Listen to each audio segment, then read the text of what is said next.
Hey everyone, welcome to the RotoGrinders Morning Grind Podcast. I'm your host, Stevietpfl. It's Monday. It's January 29th. It is 2024. We have 11 NBA games to talk about here on today's podcast. Big slate here on Monday, joined today by my good buddy Will Priester, ChiefJustice06. Chief, what's happening, my friend? Nothing much, brother. Glad to come on. Glad to talk with you. And I just realized I am not in uniform. I'm just messing up here. So let me join the party live while this is all going down and get my RG cap on so we can be in sync for this podcast. I thought you were going to throw a Hattie B's hat on and start Monday off the right way. Well, listen. Hopefully, if we get our annual time together, me, you, and Noto in Nashville, we can run by Hattie B's and purchase our annual Hattie B's hat, along with sweating some college basketball. But I don't think we'll be able to do that this year because by the time we make it, it may be over. But I'm still looking forward to it whenever we can. Us three guys can get together. It's always fantastic. Always fun, my friend. Always fun. Appreciate you and Keith filling in for me on Friday. Had a good time. Got invited to a concert and just had a great time. So ready to get back on the grind here and let's have some fun. We got NASCAR this weekend. I'm so excited. We got some NASCAR on Sunday. So Clash gets started. Then we got the big game the weekend after that, and then the Daytona 500 week. So NASCAR is back. Super pumped about that, and ready to jump into a massive 11-game slate here. What's up, YouTube? Hope everyone's having a great Sunday night. We got the Knicks and the Hornets, 224.5 total in this one. Knicks a 5-point favorite. We got Randall out with Mitch Robb still out as well. And on the Charlotte side, Hayward and Williams out. Ball and Nick Lakina are both questionable. Let's go Knicks first. Obviously, one of the biggest news parts on the slate is Julius Randle being out for this game. You know, we have Jalen Brunson at 9,300. Great matchup here for him. Great matchup for Hartenstein at 6,900. His minutes have been down a little bit. He came back and he only played 16 minutes after getting hurt and missing a week. I assume that we see a much bigger role for him, but I think my favorite play from the Knicks today is going to be Precious at 5,200 with no Julius Randle. Yeah, for sure, Stevie. I really, man, this team, I think they have a couple pieces that we can deploy. I'm with you on Precious, like no brainer, but OG's still cheap enough, I think, Stevie, to hit some ceiling, like. A 40-point game out of him, I don't think it's out of the cards. You got Hart here, a 35-point game. Fantasy points, let me say that, fantasy points to be specific. 35 fantasy point game from him isn't out of the cards. Definitely, 40 for Hartenstein isn't out of the cards. And then, you've got the guy that should be leading the charge in Jalen Brunson. A 50 to 60-point game isn't out of the cards for him. I mean, the Knicks get Charlotte, man, and I do think their defense may take a small hit with Randall out, but they're going to make up for it with offense in this particular game. Charlotte's been dreadful. Guys have been out and hurt, and we're just a very lackluster team. We already know Kyle Lowry isn't going to play at all, like prior to the trade deadline. They're trying to move him. So we're just not looking good, and the Knicks should, Stevie, be able to score some points in this game. Whether they win, TBD, because losing Randall is big, but they got enough guys, man, to really hit some nice fantasy scores here. The other person I want to bring up for large field tournament stuff is Quentin Grimes at 3,700. He's someone that sees a huge increase in usage when Julius Randle's off the floor. So I don't know if necessarily going to matter too much because I don't assume he'll start here. But I do think that you could take some shots on Grimes in large field tournaments. Out on Jericho Sims, Josh Hart, I think, would get extra run potentially in this game. But definitely love Hart. Definitely. Yeah, not playing Jericho Sims.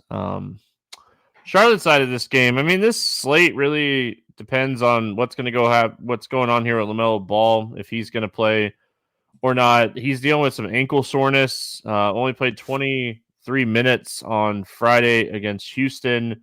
And just the last couple of games for him, his shot has been off a little bit. The minutes kind of down a little bit. I don't know if I want to play ball. Brandon Miller's price is caught up. Miles Bridges is expensive, but he does have 50-point upside. I think the guy that I'm the most interested to play here is Nick Richards, of all people. I think this is a good double-double spot, and he's someone that can add some stocks as well here at 5,600. Yeah, for sure. I like Nick Richards, Stevie. You get no argument from me.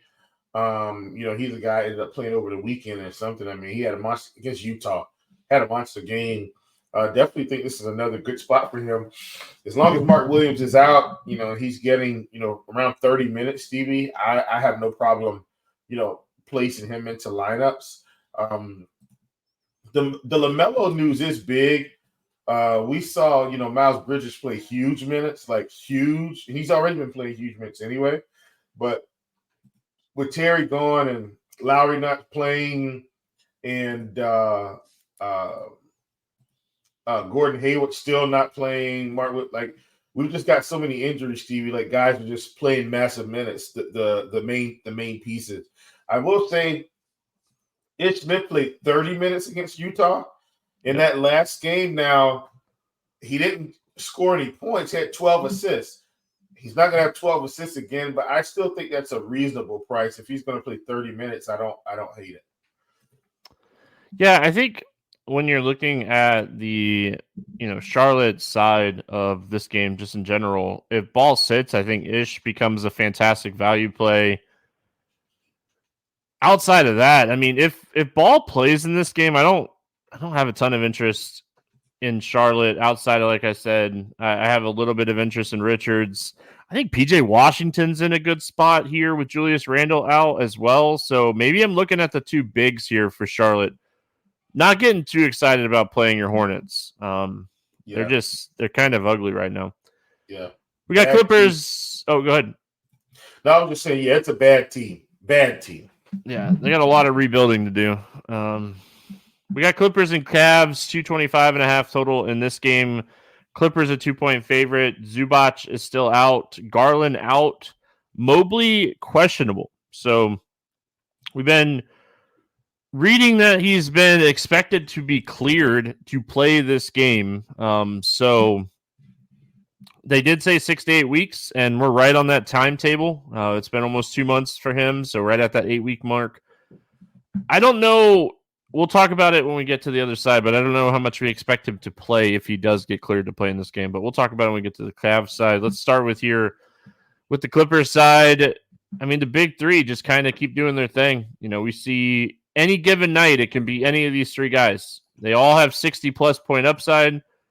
They all can score 25 to 30 each night, but it seems like they all have that upside to potentially get there.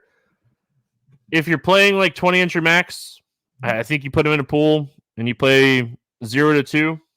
If you're playing single-entry teams, I don't know if I'd play any of these three guys in a single-entry contest on a slate like this with 11 games and a tough matchup against Cleveland. But if you're playing, I think if you're playing anything over 5 teams, you have to have exposure to all three of these guys. They're just consistently showing ceiling.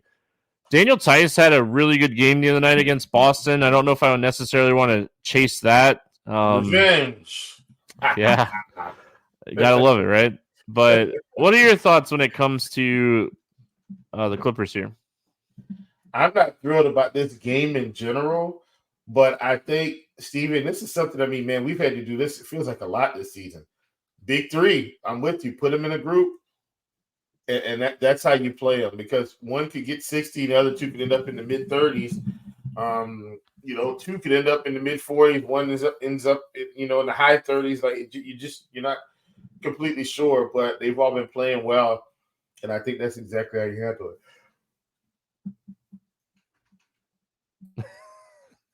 Don't get him with the yawn, Will. Don't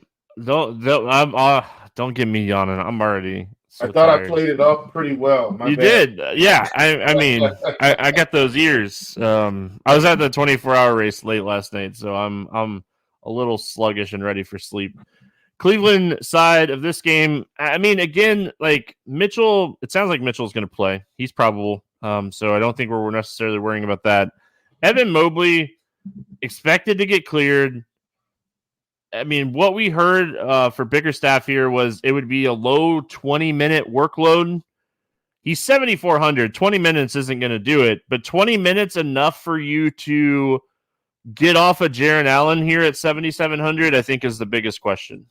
It's close. The thing is, Stevie, Jared Allen's playing, he's probably still going to play 35 minutes because it's not like they trade positions. They start together.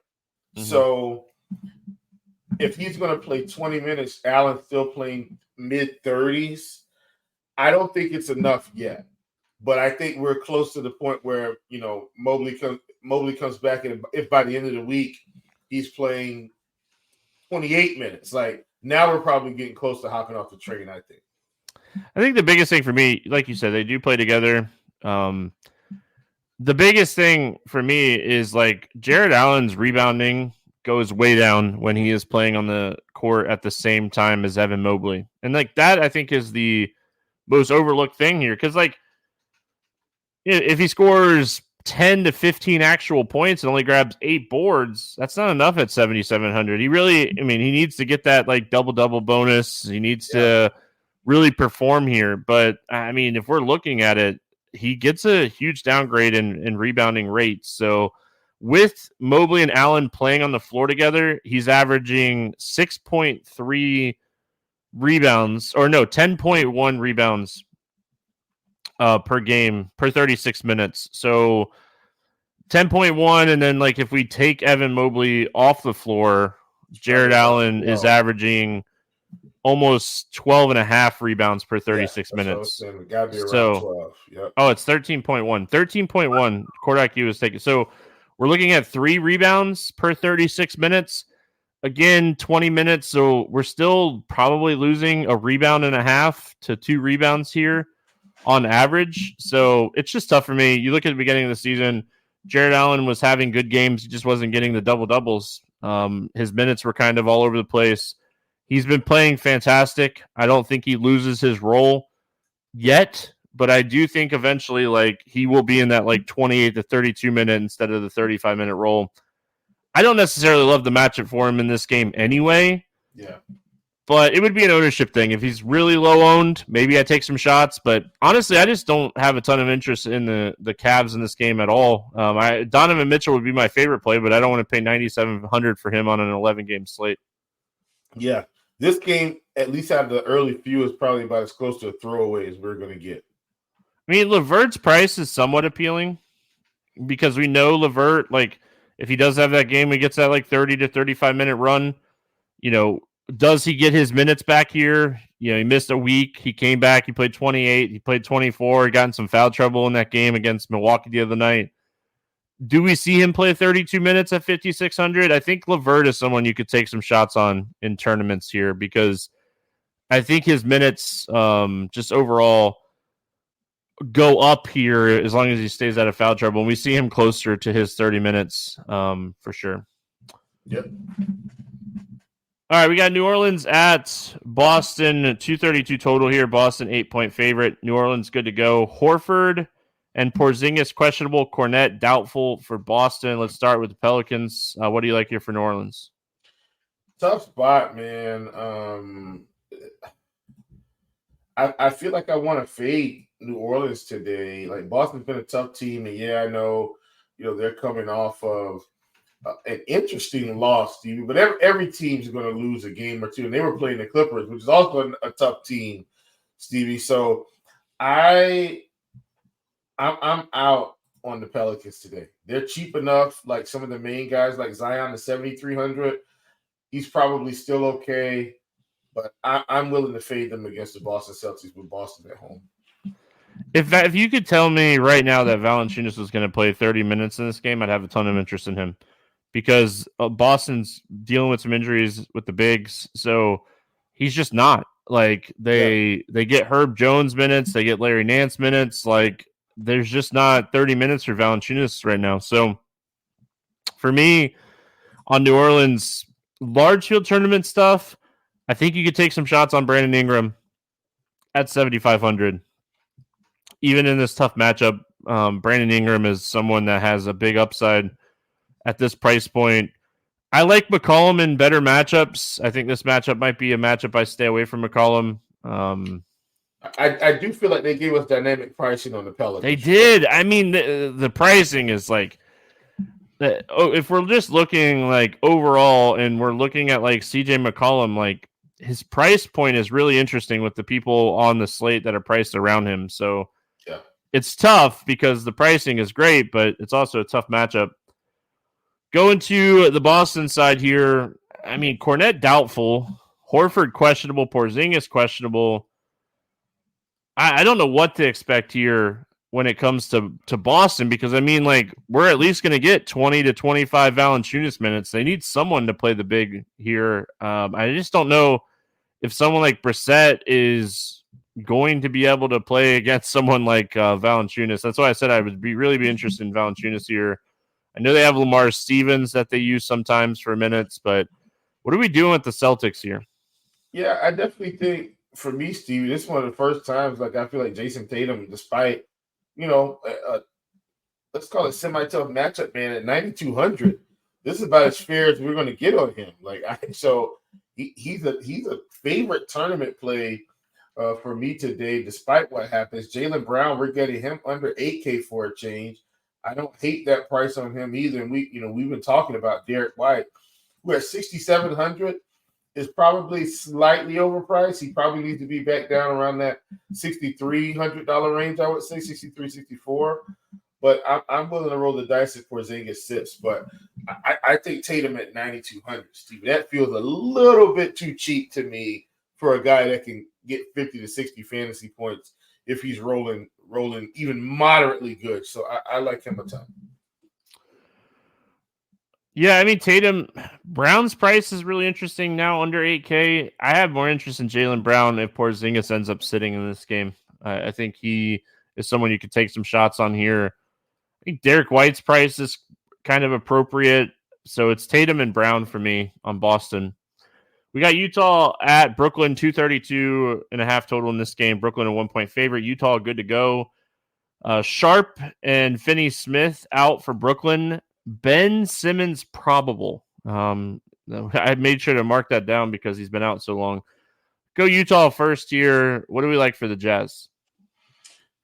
Yeah, man. I mean, you got Markin at 8,200. I know it's a spot against Brooklyn, but I mean, he's been the catalyst that's been helping this team go, Stevie. Minutes have been there. Has been flashing upside. So I don't hate Lauri Markkanen. And I know Colin Sexton has this interesting role now, Stevie, where he's playing 30-plus minutes. But I think the price is caught up, but he still had just some interesting upside, Stevie. Like, I mean, we saw him put up 40 against Houston, almost 40 against the Pelicans, 45 against OKC, and all of those are reasonably good teams. So I think Colin Sexton is an interesting play today for what it's worth with the minutes that he's getting. John Collins, his minutes have come back up, Stevie, and with his minutes increase, over the past couple of games, has also been more production. So at 5,900, I don't hate playing him. We're seeing Fontecchio get interesting minutes, but his upside isn't completely there. You just kind of have to throw the Hornets game out for Kelly Olynyk. He didn't get a lot of minutes, only took 2 shots, Steve. He had 9 rebounds, 8 assists, 6 points in 18 minutes. By the way, he had, I think, 2, 5, 6, and 8 or 7 or something like that in 12 minutes. God, the Hornets are so bad. Sorry, didn't mean to hijack that about the Hornets, but I think those are my main pieces from Utah. I know Clarkson, was playing well for a while. I still like his minutes. I still think the upside is there, but I don't think I have to take it against Brooklyn. Yeah, I mean, we've seen Chris Dunn do a lot with a little bit of minutes that he's been getting. Kelly Olynyk's been doing a lot with a little bit of minutes he's been getting. I think the one thing that might just go a little overlooked on this slate is how important Finney Smith is going to be missing this game. Brooklyn is not a terrible defensive team, but like Finney Smith is one of the better defenders on this team. So I think Marketing gets a bump in this matchup, and 8,200 might not be enough. So he's my primary target, but I also have some interest in John Collins. Gosh, I don't know. But yeah, let's go to the Brooklyn side. No Finney Smith. He's going to miss a game here. Johnson, didn't he miss over the weekend as well? Had a personal. Yeah, Johnson was out. That's why Cam Thomas started and went nuclear. Cam Thomas, big game the other night. He played 40 minutes at 37 actual points. Let's talk about Brooklyn here. I don't assume Ben Simmons starts. I assume that he'll be on a minutes limit. And I mean, they were already limiting him when he was playing back to start the season, and then they kind of opened him up a little bit. But I think he's on a minutes limit here unless we get something saying he's not. And then, I mean, it's interesting who will start for Finney Smith, whether it be Johnson or Thomas. What do you like here for Brooklyn? Yeah, man, I think that it's very interesting because this matchup with Utah is actually really good. So is Ben Simmons going to impact Nick Claxton for me, Stevie, is the question, even if he only plays 20 minutes? Because, they had been in this weird center-type role, whatever they were doing with him when he was playing. And so, we have been getting Claxton mid to upper 30s. I think in tournaments we can still roll Claxton out here with the Ben Simmons coming back, and that news looming, and maybe take advantage of it's a big slate anyway, so I don't think Claxton's going to get a whole lot of ownership, but take advantage of them people possibly kind of not playing Claxton at all. Like, he's been showing some nice upside. So I like him. I don't hate Cam Johnson. I feel like Cam Johnson may take a hit more than Claxton, but we'll see. They could start Royce O'Neal in this game too for Finney Smith. They could. Absolutely.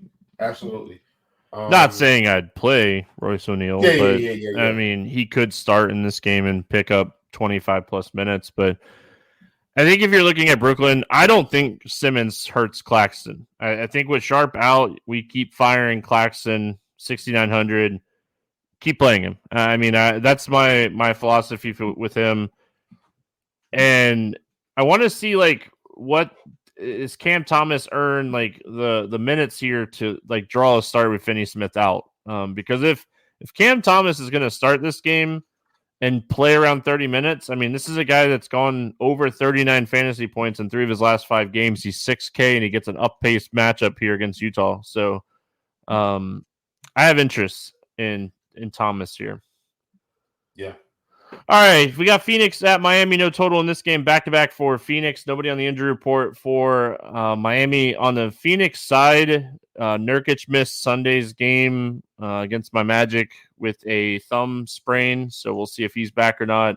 Let's go Phoenix here first. What do you like here for Phoenix? Like the big three, but Devin Booker at 9,800, I think that's a little bit too expensive, Stevie. He gets the fade. Bradley Beal is 6,800. I don't hate that at all. Now, I feel like he has the least amount of upside out of this group, but I get it. We've got Kevin Durant at 9,500.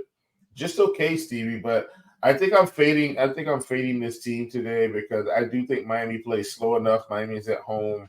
I think it can limit their upside. Once again, understand the game could be competitive, and if it's competitive, it won't matter. Guys are going to get there. But I'm willing to cut off some of the fat on this slate, and I think this situation with Phoenix and the game in general is one of the places I want to do it. Devin Booker is just he's playing really good basketball right now. Like, we saw him against the Magic. This is the 3rd straight game he's put up 40 actual points. He's shooting a ton. I think it's hard to overlook him right now, but also the price is caught up. So I think that if he's going to get some ownership here, maybe we jump off of it. But Magic just shut down Phoenix in the 4th quarter on Sunday. They just absolutely shut them down. It was a really competitive game. and just absolutely crushed them in the fourth quarter. And like, again, the Magic, they're getting healthier, so their defense is getting better. I think they only allowed like 3 or 4 3-pointers by Phoenix in that entire game. So yeah, I just, for me, if Nurkic sits, Eubanks played 29 minutes against the Magic on Sunday. Maybe we could take some shots on Eubanks at 4,500, depending on like what value opens up throughout the day.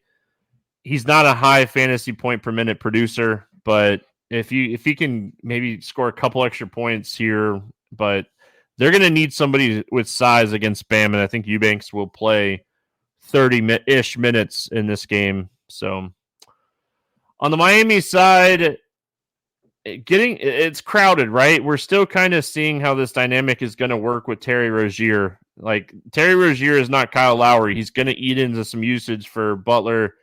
He's going to eat in some usage for Hero. We've already saw Hero just kind of take a little bit of a hit, but I think I'm out on all of these guys for Miami until we see how this dynamic is going to work with Terry Rozier in the fold. Yeah, man. And it's interesting, Stevie, because, when Terry went there, we're like, well, they're getting another 20-point per game scorer, but, they already had a couple guys that were doing it. And so Jaquez is back too. It's just a lot of mouths to feed. Yeah. So I don't know who we can play. I feel like the one guy that feels dare we say most safe is Bam, because he's just going to have so many extra opportunities to get there because of some of his rebounding games. I do still think this is Jimmy Butler's team, but even Jimmy, Stevie, I think is going to take a hit. Like, outside of the game against the Knicks the other night, I mean, the most shots he had taken in the past couple of games was 11 shots. And so I think with all those guys, they just got players, and I think they've got to figure it out. Once again, Steve, this is another reason why this game is a scratch-off for me. Too many weird things are going on, and I think we've got some really nice upside matchups outside of the slate, like New York, Charlotte, like Utah playing Brooklyn. So I don't think I feel like I have to play Phoenix, Miami in a slow-paced game with 6 or 7 guys you can play for one team and not know where the upside's going to come from. Yeah, I think the biggest thing here is like when we're looking at court IQ with Terry Rozier on the floor, no one is averaging more than 1.2 fantasy points per minute. So we're seeing dips and we're seeing point differential drop here. So I think Miami as a basketball team, Terry Rozier is a great ad.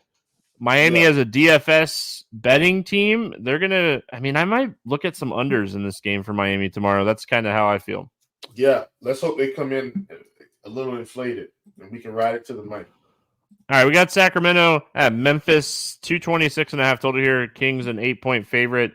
Memphis on the second end of a back-to-back.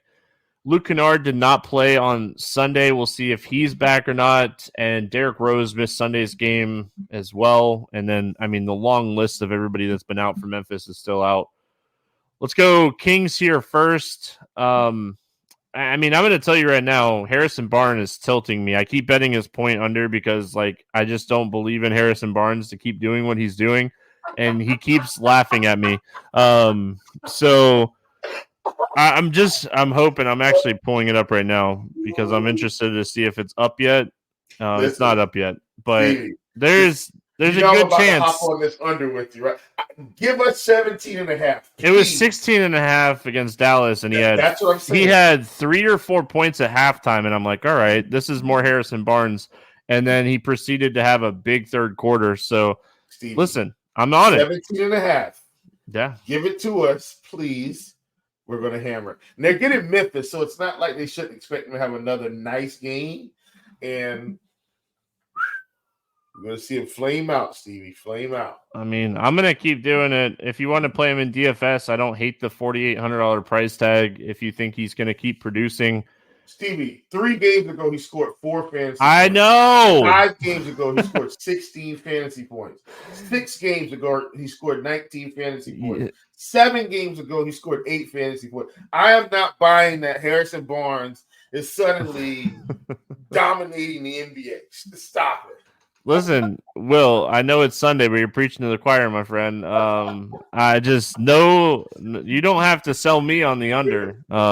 I've been betting it, and it hasn't been working. But guess what? I'm going right back to it here. As far as this team overall, Kevin Herter at 5,200 is someone that I don't mind taking some shots on here. He's been adding some steals and assists and rebounding. I think overall, Kevin Herter, I'd much rather take shots on Kevin Herter than Harrison Barnes, for But what he's it's also worth. been burning me because I've been taking his unders all year. Now he wants to be Michael Jordan. Yeah, everybody wants to be Michael Jordan. Those black Jordans, oh, such good shoes. All right, or red Jordans. Why did I say black Jordans? Red Jordans. Gosh, those. Well, I can't even think the number of them right now, but that's like the suede ones. Those are like my favorite Jordans. Anyway, what do you like here for the Kings?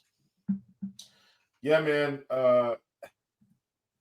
Because it's Memphis, Stevie. Like I really want to play De'Aaron Fox, but at the same time, I don't want to play De'Aaron Fox. This game could get out of hand pretty quickly if this team shows up to play.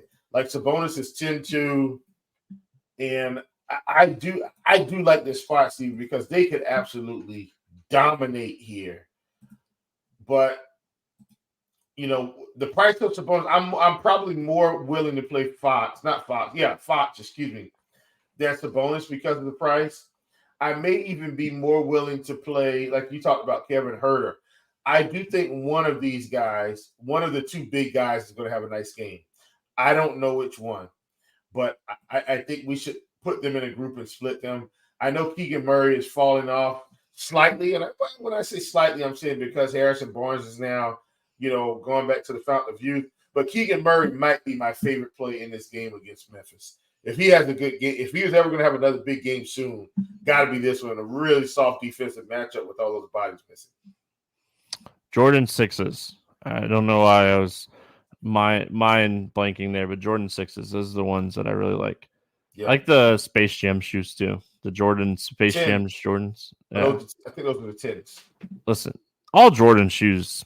Okay, not all of them, but most of the Jordan shoes, I like. I like his style. Memphis 5, or it says the Bull 5s. Maybe that's what it is. 11s. Which ones are or is 11s the Space Jam ones?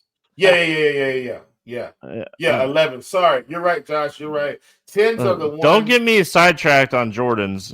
We'll be here all night. So let's go to Memphis in this game. What do we like here on the Memphis side? Not much, but once again, they are so cheap, Stevie. If Contra's going to get 30 minutes again, because they got all these weird injuries, like sign me up. If Luke Kennard sits again, like Contra's going to play big minutes. He would need to be played. Another guy that's been playing interesting minutes in blowouts is Zaire Williams. I do think this is going to be a blowout, Stevie. Zaire Williams to me is like a sneaky blowout play only deep tournament stuff. But if they get blown out, he's going to play the rest of the game. Like they're just going to play him and he's going to be fine. G.G. Jackson is probably another slight blowout candidate at 4,200. And that's about it. Well, and David Roddy, as you can see, Stevie, we're pretty much playing blowout narrative here. All the cheap 4K guys that won't play much in a real game situation, but will play almost all the minutes on the back end because, as we can see, they don't plan to play Xavier Tillman big minutes. He's just out there collecting the check. Well, he has been injured, but you get what I'm saying. I'm not gonna tell you who it is, but I'm gonna tell you right now that my Let's Get Weird GPP play is from Memphis. So there you go. I will say that. But I think if Triple J can stay out of foul trouble in this game, he has big upside, and that's just about every game for him. But he's just a guy that he's just filling up the stat sheet so much right now that in close games where he gets that extra run, he has that 50, 60 plus point upside. So don't mind taking some shots here on Triple J. And I want to see, like, Luke Kennard news matters to me. It does. Like, it matters quite a bit. So watch that Luke Kennard news. I mean, it's never sexy to play John Concher, but if Luke Kennard continues to sit, John Concher is going to continue to play 30 minutes. So, yeah, watch that news here for Memphis. Up next, we got Washington at San Antonio, 241.5 total here. San Antonio, 4-point favorite. Livers out for Washington. Basti out. Collins questionable for San Antonio. Let's start here with the Washington side. What do you like here for Washington? this is a good game, Stevie. I wish I'm even willing to play Jordan Poole here, Stevie, at 5,800. I think this might be the game stack of the day.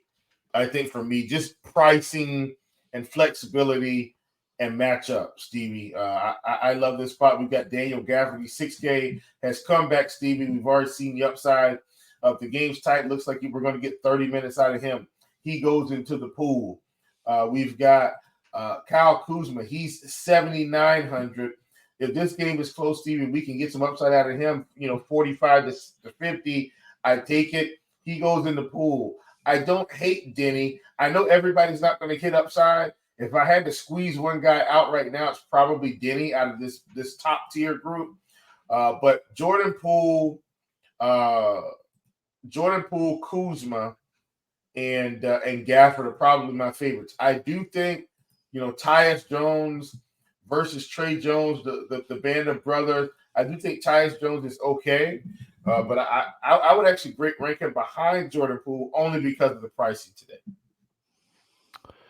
Jordan Poole has to be one of the most disappointing players coming into the season. We were all talking about how he's just got to be the guy here with Kuzma.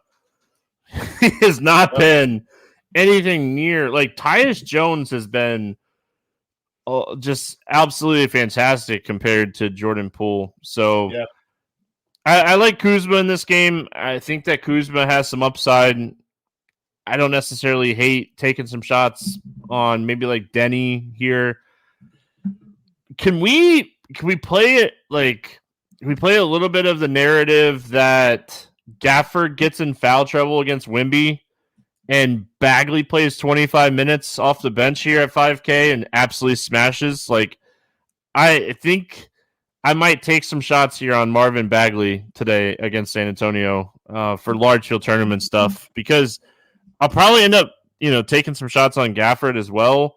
But man, I love the narrative of Gafford getting into foul trouble against Bagley and Bagley smashing in this spot. And Bagley's cheap enough too that even if like Bagley gets 20 minutes in this game with the usage that he gets on that second unit, like he probably gets close to getting there. But man, if he gets that extra run, I just think this is a fun narrative to play some in tournaments here. But yeah, love that. Hard not to love this game. Hard not to love this game. Just overall on the San Antonio side, Wemby's minutes, he's back in that 30-minute range. On the rise, brother. On the rise. He's fantastic. This whole game is fantastic. You kind of mentioned that like this is a very, very stackable game. What do we like here on the Spurs side? Yeah, man, give me all the Victor Wembanyama I can handle. All I need is 30 minutes, Stevie. Or all I needed was him to start getting close. Like at one point, Stevie, he was playing 23 minutes. And people were still playing him, and I get it. Stevie, 30 minutes for Wemby? It's a beautiful thing. So I'll take it. Stevie, 30 minutes for Wemby against Washington. Oh, my goodness. Now, this absolutely means he's going to go out and score 15 fantasy points. But the spot suggests that another 50-plus fantasy point game is on the way. Love Victor Wembanyama on this particular slate. You've got Trey Jones at 5,800, Stevie. I don't hate him, not because he's facing ties, but because he's facing the dreadful Washington Wizards defense, who is still last or next to last in the league in terms of defensive efficiency. I think Charlotte might actually be the worst team now that so many of those guys are out, but they're still back three. No doubt about it. So love him. Keldon Johnson in this spot, Stevie, has me interested. 5,900, playing about 30 minutes, close to 30 minutes, coming off the bench. I think Keldon could be in a spot to dominate here, so I like him a ton. Trey Jones' assist rate continues to be really solid. His assist opportunities continue to be great since he started, since he's in the starting lineup. have to like this spot for him, but I think you like him more on the prop side of things than you do in the DFS side. 5,800 is a tough price tag to pay for him, but I mean, great spot for San Antonio. So against Washington, you think? Who? I said even against Washington. Jones? Yeah. No, I mean, I think he's playable. It's just he did put up 46 fantasy points the last time these two teams met. Like, he almost had a triple-double. So, like, his ceiling is there. The pace of this game definitely opens up opportunities for him. So I get the love. I do. It's just, I don't know. You know what? Forget it's about more. It. This is San Antonio Spurs.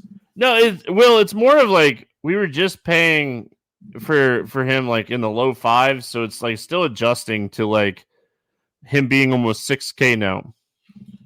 I get it. He's hit 6X at this price point one time in the last 5 games, and it was against Washington. So there you go. Obviously, what happened before can happen again.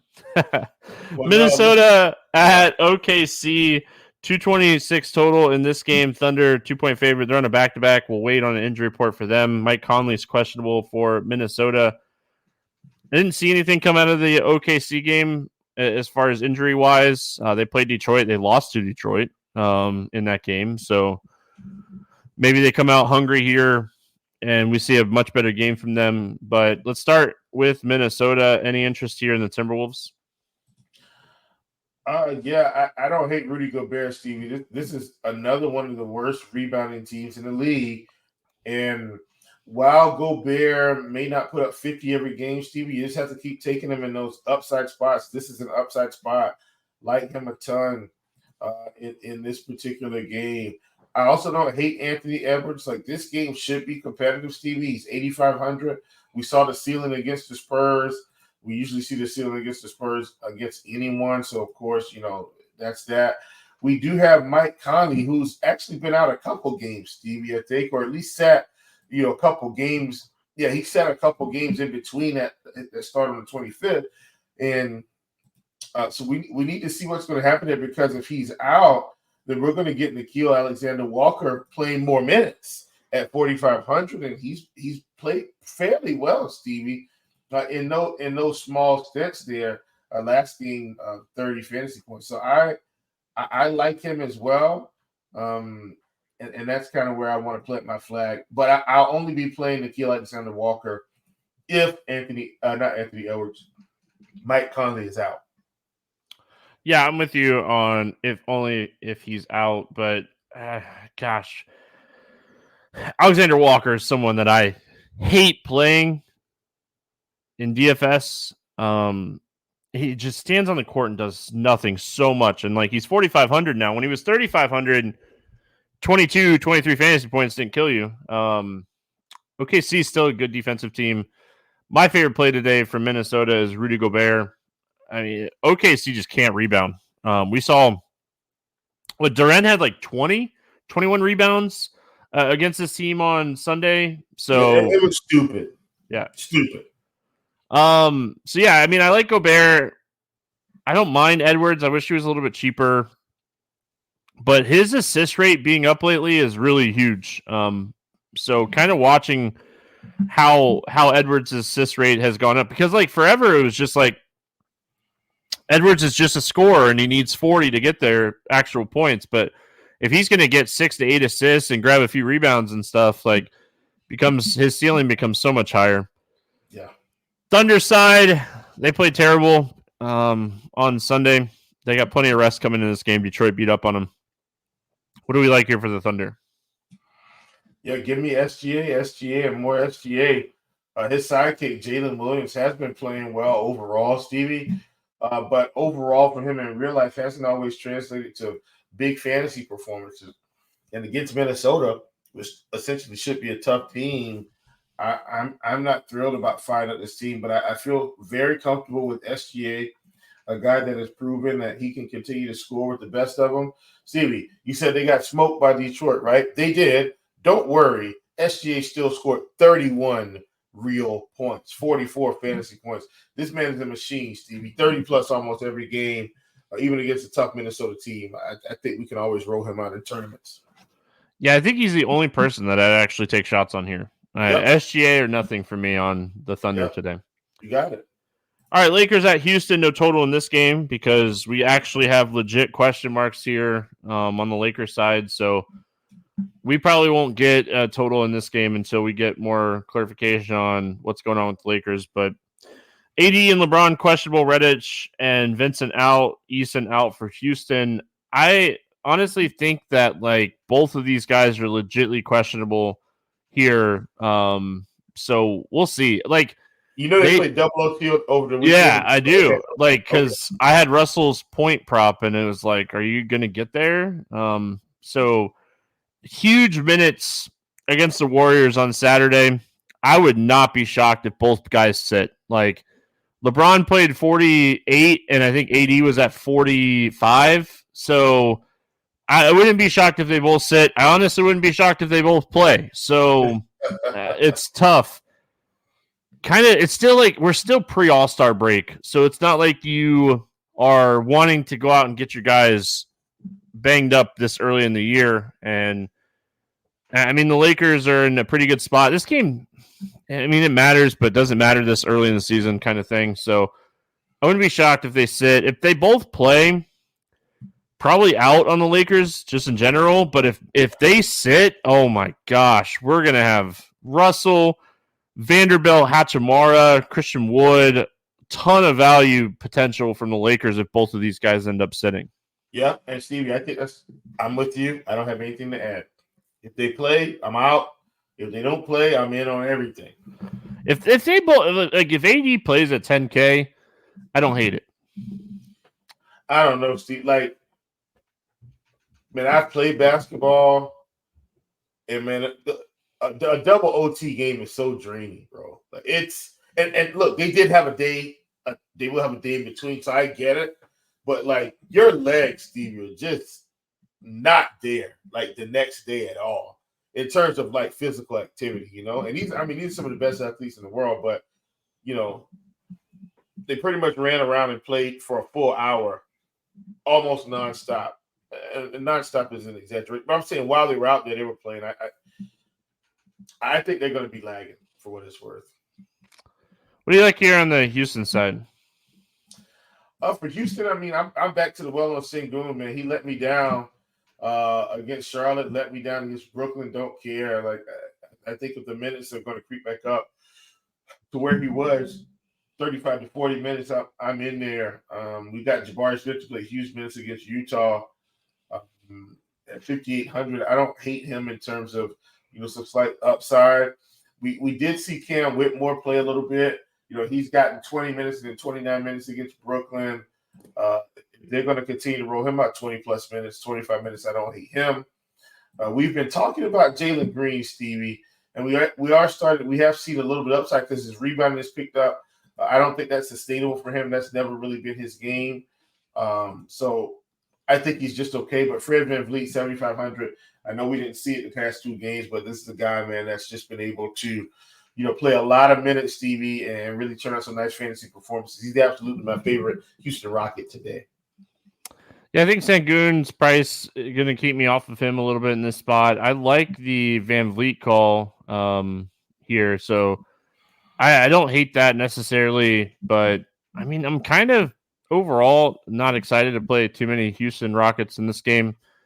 I'd become more interested in Houston if both guys sit for the Lakers, though, because I'd have a lot of exposure to the Lakers and I'd want to be looking to run it back. But VanVleet, my favorite here from Houston.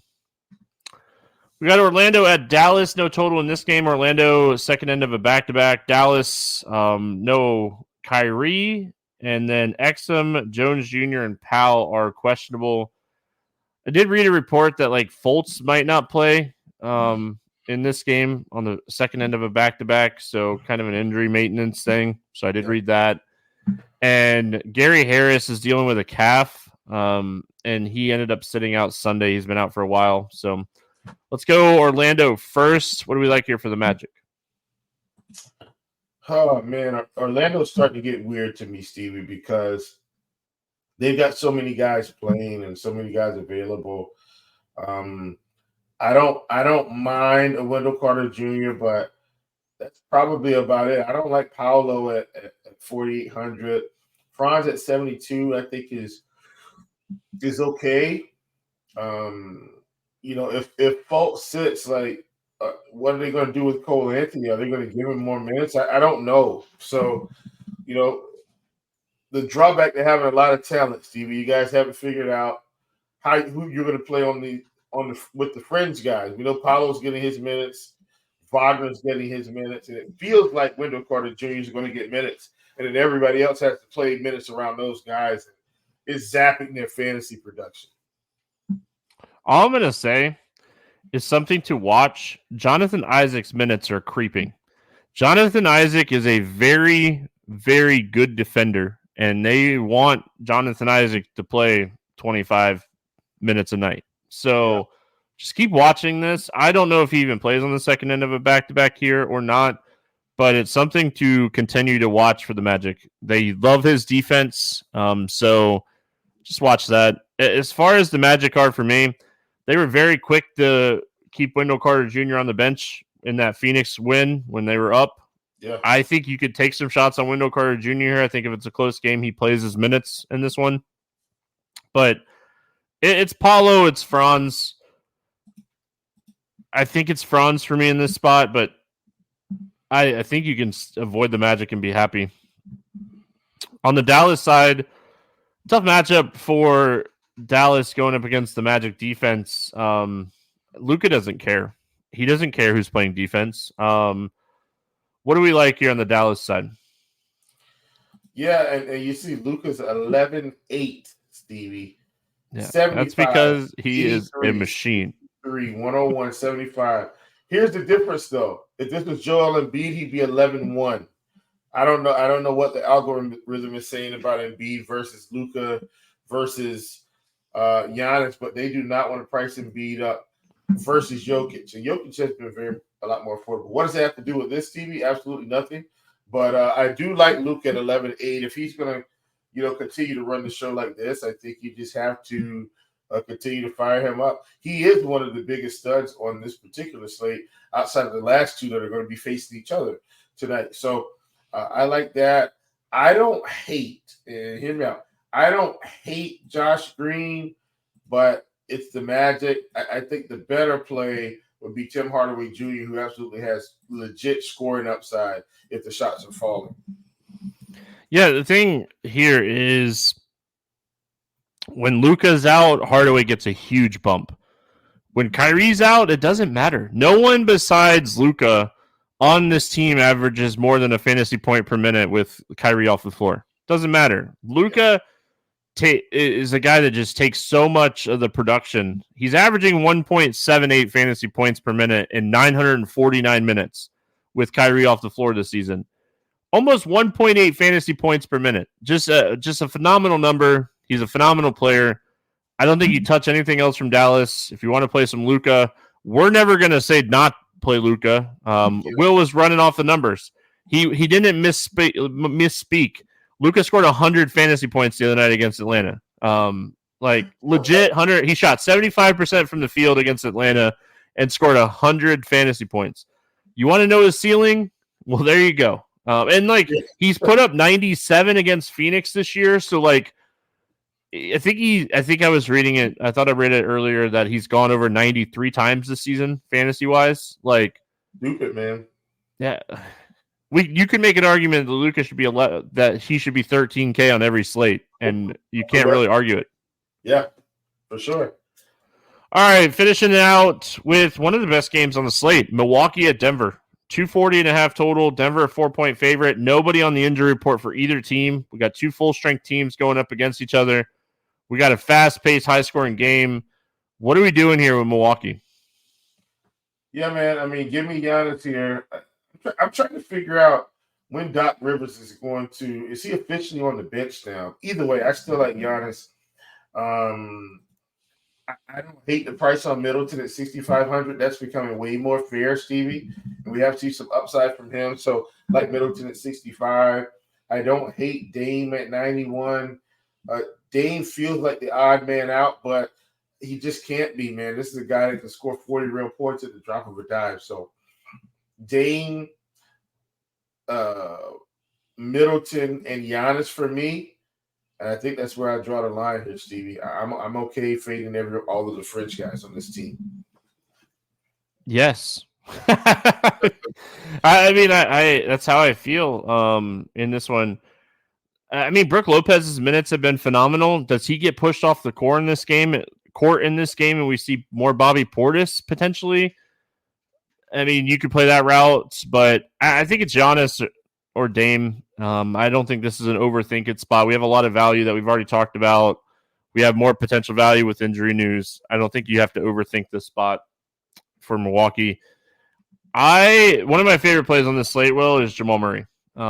Absolutely love being overweight on Jamal and being underweight on Jokic on this slate. Not saying Jokic doesn't smash here. I just think Jamal's price, he is literally $3,000 less, and I think that this is a game he has that 50-plus point upside.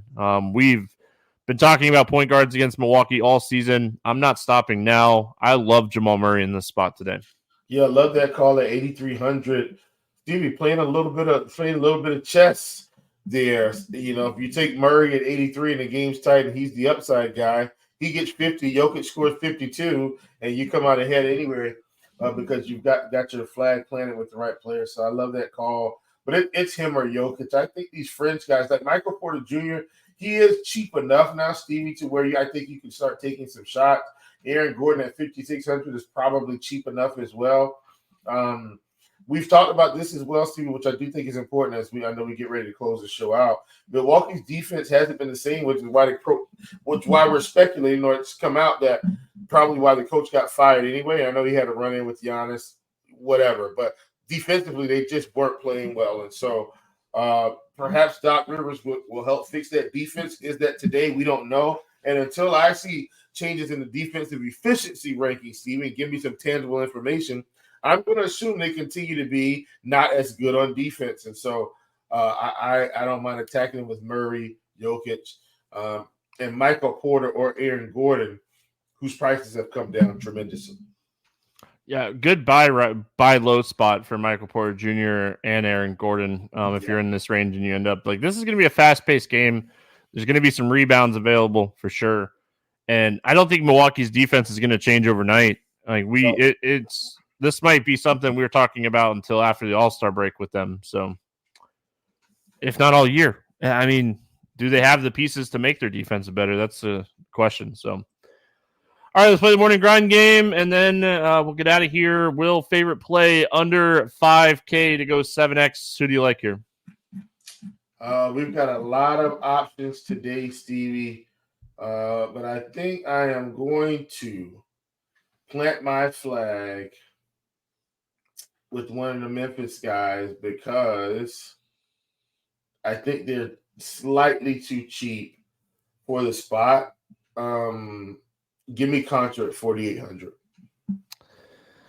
Yeah, don't hate that by any means. So I can get behind him. Who I really like here. I know we didn't necessarily talk about him a ton when we were talking about the Lakers, but Jared Vanderbilt has been absolutely crushing for this team. He's still only 4,300.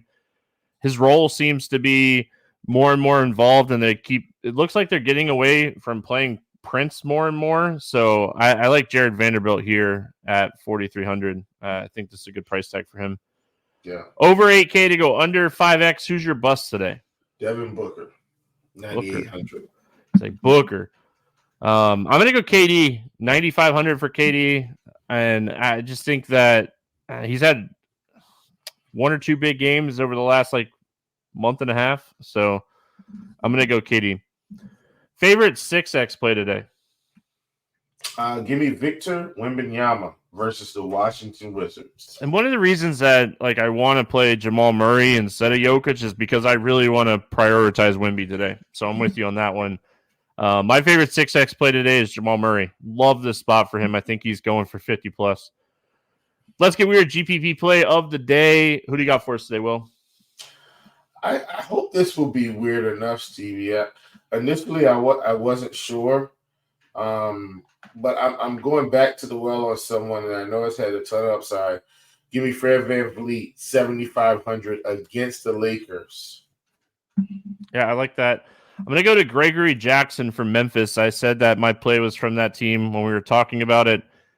Again, I kind of want to see how some of the news plays out for Memphis, but this guy's been producing. He's been playing really good, and I like his role that he has. So I think we could take some South shots Carolina, here. also, Gregory G.G. Jackson from South Carolina. Yeah, I mean, he's just getting a lot of usage on that second unit, and if that continues, I think that we got to keep taking shots on him. Yeah. All right, let's go to the betting portion here. Any pick'em or player props that you like for this slate? Yes, Stevie. I'm going to this game here with we've got Tatum at 8.5 rebounds on Prize Picks. This is a guy that I've been taking less than most of the time, and so I'm going to continue to do that again. I want to give you a couple today, Stevie. And by that I mean two more. You've got Rudy Gobert at 12.5 rebounds facing the Oklahoma City Thunder. I'm actually going to take over. We just seen OKC just really be ravaged by the rebounding bug. And so I definitely think that a guy like him, like Rudy Gobert, can crash the boards here. This was a little bit more fringe, but I'm playing the no Julius Randle angle, Stevie. We've got OG Anunoby at 4.5 rebounds against the Charlotte Hornets, another team that doesn't rebound well. And now we've got Randle out. I think at 4.5, that's an advantageous number for us. Yeah, I don't mind that. He's hit that a couple times since coming over, so I don't hate that. You took one of mine that I already bet the Gobert over 12.5 on Hard Rock, but my other one I wrote down too, but my other one that I really like today is Jamal Murray over 24.5 points. We've been talking about it all season.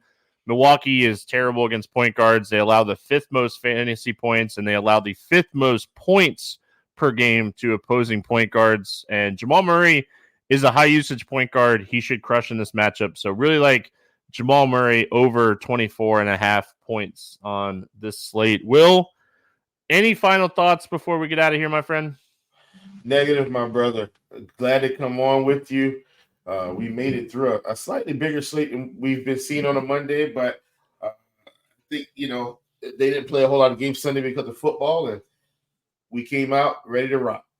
I will say I've been waiting, and it finally they have the Knicks and Hornets up on the sports book. I want to see what Quentin Grimes points come in. I think that is a very interesting angle to play today on the sports books. I think it'd come in 9.5, 8.5. I'm hoping. So if it comes in around that number, I like the over on that.